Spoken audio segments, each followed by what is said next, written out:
Three piece salwar suit design. তো এই three piece salwar স্যুটের মধ্যে আজকে আমরা এই দেখুন, এটা বটম ওয়্যার, এটা কুর্তিটা, তো বটম ওয়্যার, এটা ওড়নাটা। তো আমরা বটম ওয়্যারটা আগেই আপনার সাথে শেয়ার করে দিয়েছি। আজকে কুর্তিটার কাটিং স্টিচিং ফুল টিউটোরিয়াল দেখাবো। নমস্কার বন্ধুরা, আমি Sanchita's essence stitching tutorial YouTube চ্যানেলে আপনাদের সবাইকে স্বাগত। এটা একটা সিম রিপার, এটা দিয়ে আমরা এই যে এখানে যে নেকের জন্য একটা পটি ইউজ করা রয়েছে, এই প্ল্যাকেটের জন্য যে পটিটা বলুন বা নেক প্যাটার্নটা রয়েছে সেটাকে আমি এটাকে রিমুভ করে দিচ্ছি। আমি যার জন্য এই কুর্তি ডিজাইনটা তৈরি করছি তার এই ধরনের ডিজাইন ঠিক পছন্দ নয়, তাই জন্য এটা আমি রিমুভ করছি। তবে আপনার সাথে কথা দিচ্ছি এই ডিজাইনটা আমি অন্য কোনো একটা জায়গায় ঠিক আপনার সাথে দেখিয়ে দেব। এটা রিমুভ করবার জন্য আমরা সিম রিপারের সাহায্য নিলাম। তবে সিম রিপার সম্পর্কে আরও ডিটেলস ভিডিও আমি আপনার সাথে পরে শেয়ার করব। এখানে পুরো কুর্তিটার ফ্যাব্রিকটা আমরা এখানে 2 মিটার ফ্যাব্রিক রয়েছে, 42-3 এরকম ইঞ্চের মধ্যে রয়েছে। পুরো ফ্যাব্রিকটাকে লেন্থ ওয়াইজ 2 ফোল্ড করে আমরা এখানে টান করে রেখেছি। তারপর আমরা উইথ ওয়াইজ এটাকে 4 ফোল্ড করব। কতটা 4 ফোল্ড করব না, আমাদের চেস্ট কিংবা আমাদের হিপ সাইজে 4 ভাগের 1 ভাগ, তার সাথে যতটা আপনি লুজিং চাইছেন সেই অনুযায়ী করবেন। আমি এখানে 13 ইঞ্চিতে ফোল্ড করেছি। এর পরের যে ফ্যাব্রিকটা সেটা আমরা নেক ডিজাইন, আমাদের বটম ওয়্যারে যে পোঁছাটা বানিয়েছি তার ডিজাইন, এছাড়া আপনি অন্যান্য কাজেও ব্যবহার করতে পারবেন। তো এই রকম অনেকটাই ফ্যাব্রিক এখানে পাওয়া যায়। তো আমার এই ধরনের কি বলবো, থ্রি পিস স্যুট দিয়ে কুর্তি ডিজাইন আমি বিশেষ একটা করিনি কখনো। খালি মনে হয় ফ্যাব্রিক কম পড়ে যাবে হয়তো, কিন্তু এটা নিয়ে আমার দ্বিতীয় প্রজেক্ট, কিন্তু আমার কাছে ফ্যাব্রিক সত্যি কম পড়েনি, সাফিসিয়েন্ট ফ্যাব্রিক ছিল। এখানে আমি ফোল্ডেড সাইড থেকে মেজারমেন্ট করছি, উপরের দিকটাও ফোল্ডেড রয়েছে। এখানে 7.5 ইঞ্চে আমি নেকের জন্য শোল্ডারের জন্য মার্ক করছি, 1/2 ইঞ্চি আমি এখানে ড্রপ দেব। 7.5 ইঞ্চ আমরা এখানে শোল্ডারের জন্য নিয়েছি, তাই আর্ম রাউন্ডের জন্য এই শোল্ডার ড্রপিংয়ের পর থেকে 1/2 ইঞ্চির পরে আমরা এখানেও 7.5 ইঞ্চিতেই মার্ক করব। এখানে একটা স্ট্রেট লাইন এভাবে ড্র করে দেব। এইভাবে আমরা শোল্ডার এবং আর্ম রাউন্ডের জন্য মার্ক করলাম। এর পরের অংশে আমরা চেস্টের 4 ভাগের 1 ভাগ, তার সাথে 2 ইঞ্চি লুজিং দিয়ে মার্ক করব। আমার কাছে এই মার্কটা রয়েছে 10.5 ইঞ্চি প্লাস 2 ইঞ্চি, যেখানে 10.5 ইঞ্চি ফিটিংসের মার্কটা দিলাম, সেটা খেয়াল রাখবেন। তারপরে আমরা এখানে একটা কর্নার তৈরি হয়েছে, সেই কর্নারে আমরা ইঞ্চি টেপকে রেখে 1.5 ইঞ্চিতে মার্ক করব। তারপর এই লাইনটার অর্ধেক নিয়ে নেব, সেখানে মার্ক করব। এই 3টে পয়েন্টকে জুড়ে আমরা এখানে আর্ম রাউন্ডটা ড্র করে নেব। খুব ইজি, যারা বিগিনার্স তারাও তৈরি করতে পারবেন। এর নিচে থাকছে 2 ইঞ্চি ফুল বাস্ট মার্কিং। তারপর আমরা এখান থেকে আবার শোল্ডার থেকে 15 ইঞ্চি আমাদের ওয়েস্ট লেন্থ থাকছে, 21 ইঞ্চে এখানে থাকছে আমাদের হিপ লেন্থ। যেখানে আমরা ওয়েস্টের জন্য মার্ক করছি সেখানে আমরা ওয়েস্টের 4 ভাগের 1 ভাগ, তার সাথে 2 ইঞ্চি লুজিং দিয়ে মেজারমেন্ট নেব। এইভাবে এই যে পয়েন্টটা তৈরি হলো, এই পয়েন্টের সাথে আমরা এখানে 2 ইঞ্চি ফুল বাস্টের যে পয়েন্টটা সেটা স্ল্যান্ট ওয়েতে এইরকমভাবে মিলিয়ে দেব। এরপর আমরা হিপের জন্য যেখানে মার্ক করেছি সেই হিপের মার্কিং থেকে দেখুন, এখান থেকে এইরকমভাবে আমরা এটাকে মিলিয়ে দিচ্ছি। তারপর আমরা এখানে হিপের 4 ভাগের 1 ভাগ, তার সাথে আমরা হিপের জন্য নিচ্ছি যেখানে হিপের জন্য মার্ক করছি সেই হিপের জন্য এখানে আমরা 2 ইঞ্চি নিচ্ছি। আপনি 1.5 ইঞ্চিও কিন্তু নিতে পারেন, ফ্যাব্রিক বেশি ছিল তাই আমি 2 ইঞ্চি নিয়ে নিয়েছি। এবার দেখুন এখানে 0.75 ইঞ্চ ভেতর দিকে মার্ক করলাম এখানে মিডলে, আর তারপর এখানে আমরা এখানে বাইরের দিক দিয়ে এইভাবে একটা রাউন্ড করে ফ্রন্টের ডেপটা মার্ক করলাম। 3 ইঞ্চি আমরা নেকের লেন্থের জন্য মার্ক করে, সেটা নেকের উইথের জন্য মার্ক করে আমরা সেটা শোল্ডার স্লোপের সাথে জুড়ে দিলাম। এইভাবে দাগ তো আমার কমপ্লিট করা হয়ে গেছে।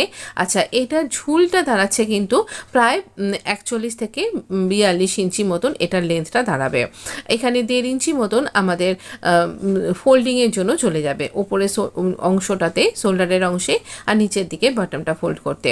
এখানে এইভাবে কাট করছি, আর এখানে ফিটিংসের মার্কিংটাতেও ছোট করে নচ করে দিলাম। তারপর বাকি অংশটাকে আমরা এখানে কাট করব। বাকি অংশটাকে এইরকমভাবে কাট করে নেব, এইরকমভাবে স্ল্যান্ট ওয়েতে এটাইভাবে কাট করা হয়ে যাবে। আর এই বাকি এখানেও ওয়েস্ট লাইনে একটা ছোট করে নচ করে নেব, আর আমরা আমাদের হিপের অংশটাতেও ছোট করে একটা কাট করে দেব। এইভাবে আমাদের কাটিং তো কমপ্লিট হয়ে গেল মোটামুটি। এখনও আমাদের স্লিভটা বাকি আছে। হ্যাঁ, এই লেন্থটা এখন আপনাকে মেপে দেখিয়ে দিই ভালোভাবে। তো দেখুন আমাদের জাল পুরোটা উইথ আমরা যেটা লেন্থটা পেয়েছি, এখানে উইথ ওয়াইজ কাটিনি। দেখুন আমার এই যে স্ট্রাইপটা রয়েছে, স্ট্রাইপটা না লম্বাভাবে গেছে। এইভাবে যদি আপনি কুর্তি তৈরি করেন দেখতেও সুন্দর লাগবে, হবে, আর আপনি যখন পরবেন আপনাকে অনেক বেশি লম্বা দেখতে লাগবে। তো এই রকমভাবে আমরা কিন্তু কুর্তিটার ডিজাইনটা তৈরি করছি। তো এইভাবে আমরা কুর্তিটাকে কাট করে নিয়েছি। এবার ফ্রন্টে ব্যাক পার্টটাকে সরিয়ে রাখলাম, আর ফ্রন্টে ডেপটাকে মিলিয়ে নেব, কাটের সাথে কাট মিলিয়ে, আর ফ্রন্টের ডেপটাকেও কাট করে নেব। ফ্রন্টের ডেপটা কাট করলে আপনার আর্ম রাউন্ডের এখানে শেপটা খুব সুন্দর আসবে, ওখানে এক্সট্রা ফ্যাব্রিক ফুলে থাকবে না, দেখতে ভীষণ সুন্দর লাগবে। এইভাবে কাটিং আমাদের মোটামুটি কমপ্লিট। এরপর আমরা এখানে স্লিভ যেটুকুনি অংশ রয়েছে সেটা দিয়ে স্লিভটা তৈরি করব।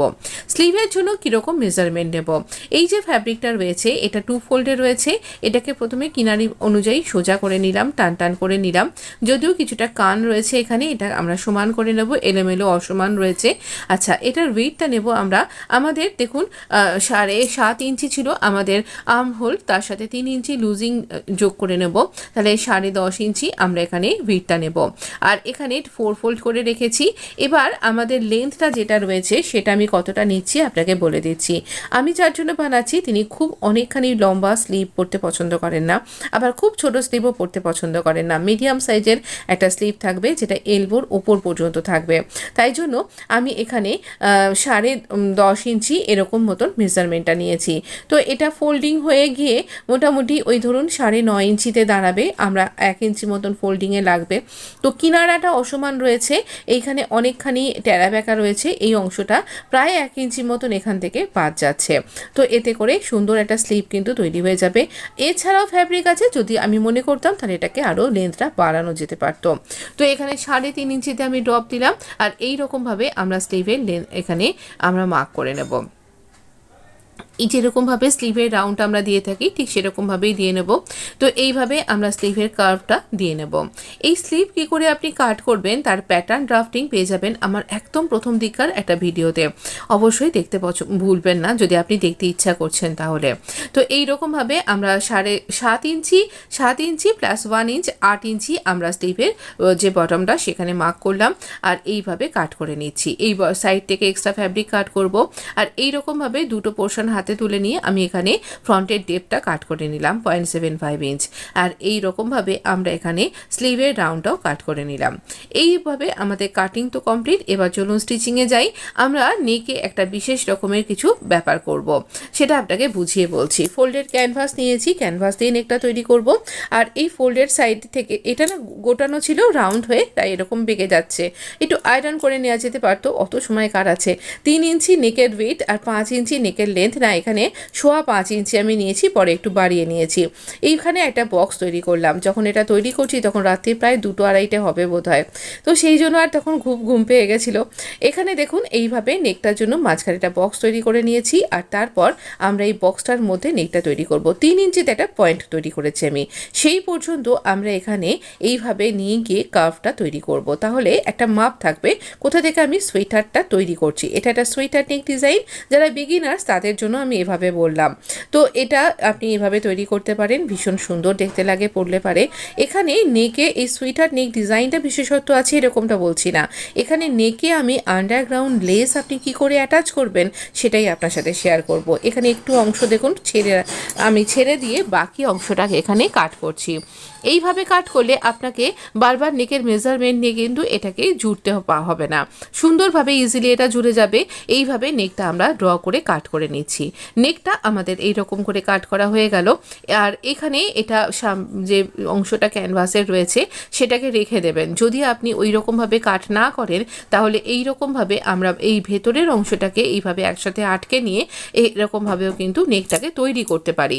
তো এইভাবে কি করে তৈরি করবেন তারও ভিডিও পেয়ে যাবেন আমার চ্যানেলে, আমি যদি মনে থাকে তাহলে এবারে আমি আই বাটনে দিয়ে দেবো। এবার একটু ভালো করে খেয়াল করুন কি কি আমরা তৈরি করব। এইখানে আমি একটা ফ্যাব্রিকের উপর এটাকে আটকে নিয়েছি। এবার এই যে ভেতরের দিকটা একদম কুর্তির ক্যানভাসটার যে ধার ঘেঁষে ঘেঁষে ভেতরে উল্টো দিকে আমরা এখানে ক্যানভাসের ধার ঘেঁষে ঘেঁষে এই রেড কালারের থ্রেড দিয়ে একটা স্টিচ করছি। এই ব্যাপারটা কিন্তু ভালোভাবে খেয়াল রাখুন। এইখানে পয়েন্টের জায়গাটায় আমি যে জন্য আপনাকে হাত দিয়ে বুঝিয়ে দিলাম যে এই জায়গাটা খেয়াল রাখতেই হবে। এখানটাতে যদি আপনি চক দিয়ে দাগ দেন তাহলে অনেক সময় দাগটা মুছে যায়, তাই জন্য অবশ্যই থ্রেড দিয়ে করুন, সুবিধা হবে। এরপর এখানে এই যে আমরা লেসটা অ্যাটাচ করব, যে লেসটাই অ্যাটাচ করছেন তাকে উল্টো দিক করে রাখবেন। এইভাবে কিন্তু আপনি আন্ডারগ্রাউন্ড পোটলি বাটন ডিজাইনও কিন্তু তৈরি করতে পারবেন। তো এইরকমভাবে আমরা এখানটাতে থ্রেড এইভাবে থ্রেডের ওপরটাতে রাখছি এই লেসটাকে। তারপর এখান থেকে স্টিচিংটা তৈরি করব। স্টিচিংটা এইভাবে আমরা শুরু করছি। থ্রেডটা আমরা এখানে স্টিচ করেছিলাম রেড কালারের, ঠিক তারই ওপরে এই লেসের কিনারিটা রাখবো, যাতে করে এই কিনারিটা এখানে স্টিচ হয়। একদম কিনারিটার ধার ঘেঁষে স্টিচ হবে, সেলাই বাদ গেলেও চলবে না, আবার কিনারি থেকে ভেতর দিকে গেলেও চলবে না, কারণ আমার এই লেসটা কিন্তু খুব সরু। তো এখানে এইভাবে স্টিচ করব। সুইটহার্ট নেকের যে এই যে ভি নেকটা, সেখানটাতে যেভাবে ভি নেকে আমরা স্টিচ করি ঠিক সেরকমভাবেই স্টিচ করব, একটু বেশি করে এখানটাতে রাখবো। তারপর এখানে ফোল্ড করে এইভাবে স্টিচ করে বাকিটা এগিয়ে যাব। তো এইরকমভাবে ধার ঘেঁষে ঘেঁষে এই লাইনটার ওপর দিয়ে দিয়ে যে রেড থ্রেড কালার দিয়ে আমি স্টিচটা করলাম সেইভাবেই তারই ওপরে লেসটাকে রাখছি, কিনারিটা রেখে তার উপর দিয়ে স্টিচ করছি। তো এই রকমভাবে স্টিচ করা হয়ে গেছে। এরপর আমরা এখানটাতে দেখুন এই রকমভাবে আমাদের স্টিচিংটা কমপ্লিট হয়েছে। তো এইভাবে তো স্টিচিং কমপ্লিট হয়ে গেছে। এরপর আমরা এটাকে আমাদের কুর্তির সাথে অ্যাটাচ করব। আমরা আমাদের কুর্তির সাথে এই থ্রেডটাকে দিয়ে অ্যাটাচ করছি কিভাবে দেখুন। আমরা এখানে প্রথমে এই নেকটাকে অ্যাটাচ করছি। এখানে এই কুর্তিটার যেটা আমাদের ফ্রন্ট পার্ট, সেই ফ্রন্ট পার্টে যে এখানে আমরা এটাকে অ্যাটাচ করলাম, এখানে পিন দিয়ে আটকে নিয়েছি নেক বরাবর। তারপর এখানটাতে আবার ওই যে স্টিচিং, একই স্টিচিং লাইন বরাবরই আমরা এখানে স্টিচ করা শুরু করব। এখানে কুর্তিটার যেটা ফ্রন্ট পার্ট তার সোজা দিকটাতেই রাইট সাইডেই আমরা কিন্তু এই প্যাটার্নটাকে রাখছি, রেখে এইভাবেই কিন্তু স্টিচটা করছি। এই রকমভাবে আমরা স্টিচ করব। যেখানটাতে আমাদের সুইটহার্টের ভি পয়েন্টটা, সেখানটাতে ছুঁচকে লক করলাম, তারপর আবার এখানটাতে স্টিচ করে আবার এগিয়ে যাচ্ছি। তো এই রকমভাবে যেভাবে আমরা লেসটাকে স্টিচ করেছিলাম ঠিক একই রকমভাবেই আমরা এখানটাতেও কিন্তু স্টিচ করছি, আর স্টিচ করে এই স্টিচিংটা কমপ্লিট করব। চলুন এবার দেখব কি করে এটা ইনভিজিবল আমাদের লেসটা অ্যাটাচ হলো। এক্সট্রা অংশ কিছুটা সিম ফ্যাব্রিক রেখে দেবো কিছুটা, তারপরে কিছুটা ফ্যাব্রিক রাখছি, রেখে এখানটা কাট করছি ভেতর থেকে ফ্যাব্রিকটা, আর তারপর এখানে একদম ভি পয়েন্টে ছোট করে কাট করব। সমস্ত গোলাই অংশগুলো যেখানে রাউন্ড হয়ে গেছে সেই সমস্ত অংশগুলো ছোট ছোট করে কাট করব। খেয়াল রাখবেন যেন আপনার থ্রেডটা কেটে না যায়, সুতো কেটে গেলে কিন্তু ডিজাইনটা নষ্ট হয়ে যাবে। এইভাবে সমস্ত অংশটাতে কাট করে নেব। এবার এটাকে টার্ন করব। এবার এটাকে যেই টার্ন করবেন এই সুইটহার্টের এই নেকটাকে এরমভাবে ভেতরে আঙুল ঢুকিয়ে চাপ দিলেই এটা বেরিয়ে আসবে। দেখুন কি সুন্দরভাবে লেসটা অ্যাটাচ হয়ে গেছে। আপনি যখন পরবেন তখন লেসের কিনারিটা আর দেখা যাবে না, আপনার গায়েও এটাকে টাচ করবে না এটা, আর ভীষণ সুন্দর ডিজাইনটা ক্রিয়েট হয়ে গেছে। শুধুমাত্র লেসটাই দরকার ছিল, লেসটাই বেরিয়ে গেছে, লেসের কিনারা ভেতরে ইনভিজিবল হয়ে গেছে। এটা আমি এই রকমভাবে একটা টপ স্টিচ লাগিয়ে দিচ্ছি, তাহলে এটা ভালোভাবে বসে যাবে। আপনি টপ স্টিচ লাগানোর আগে একটু আয়রন করে নেবেন। আমি হাত দিয়ে এভাবে টেনে নিচ্ছি আর এটা সুন্দরভাবে এখানটা স্টিচ হয়ে যাচ্ছে। ছুঁচকে আবারও লক করব, আর তারপর এখানটাতে এই রকমভাবে বাকি স্টিচিংটা করে এগিয়ে যাব।